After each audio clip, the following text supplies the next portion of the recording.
Everyone, it's Lindsay and Tom, and today we're going to be talking about skin cancer, so kind of symptoms, causes, etc.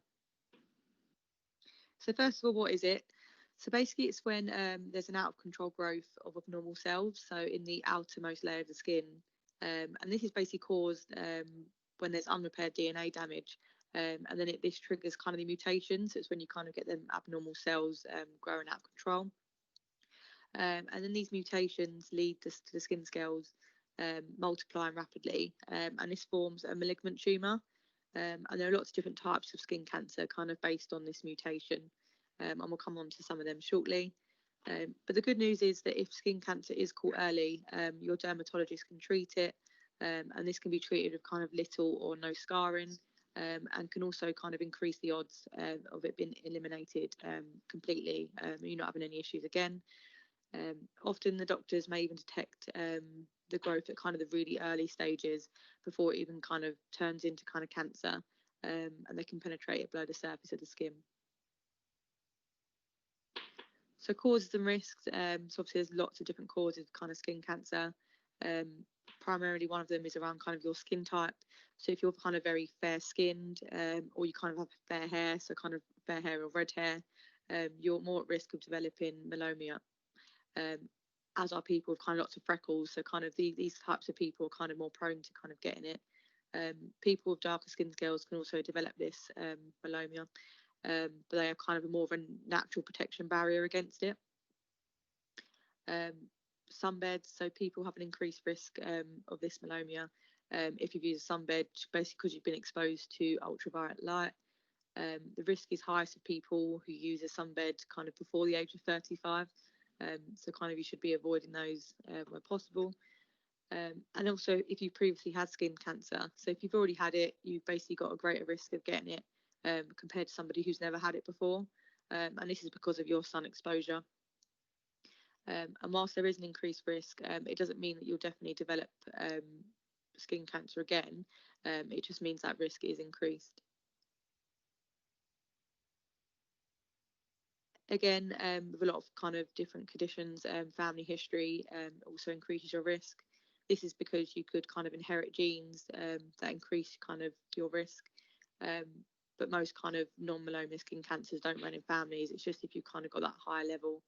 And again, a damaged immune system. So if you do have that kind of reduced immunity due to kind of other kind of illnesses or treatment that you're going on, it does kind of increase your risk of this. So what are the different types of skin cancer, Tom? Yeah, so we've got lots of different types of skin cancers. So melanomas, obviously, is a different type of skin cancer, which obviously can spread to different organs of the bodies, and these are obviously some examples here. And you also have non-melanomas as well, and you can see the photos and what they kind of look like here. Not the nicest, but they're very easy to distinguish as well. So what are the different treatment options? So there are a lot of different, widely used treatments and for different types of conditions that you may have. These are all linked, so you are able to click on all of them, and you're able to sort of go into them in a lot more detail. But essentially, what these are different surgical, radiation treatments, laser treatments, tropical medication treatments, oral medication treatments as well. So there's lots of different types of treatments here that you can use, and there's, as we said, a lot of the time these can be treated very easily if it's found nice and early as well. So obviously, if you've got any kind of symptoms or you can see any of those kind of skin changes and blisters on your body, please go get them checked out, and you can get the treatments accordingly. So what tips can you give us to avoid getting skin cancer? So really, really simple tips here. So protecting yourself from the sun's harmful UV rays. So making sure you're not staying in the sun for too long. It's usually strongest between 10 and 4 p.m.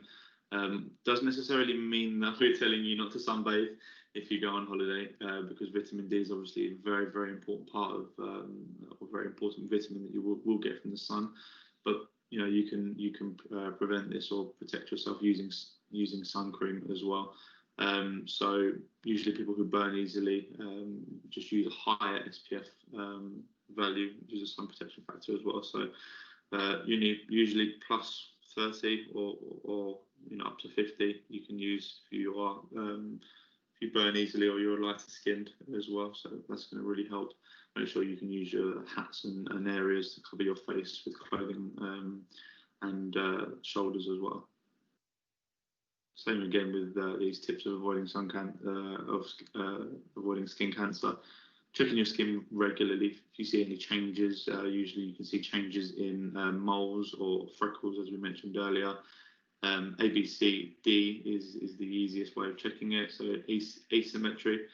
So asymmetry will essentially be two halves of a mole. Do they not look the same? Have they changed? The border or the edges of the mole will be irregular or jagged or show some form of notches. The colour of your mole is uneven, or the diameter means that the melanomas are at least 6 millimeters in diameter. Perfect. Thanks for that, Tom. Kind of really good, quick, easy check to kind of check for signs of skin cancer. Again, if anyone's got any questions, we've got plenty of resources and can answer any questions that you have.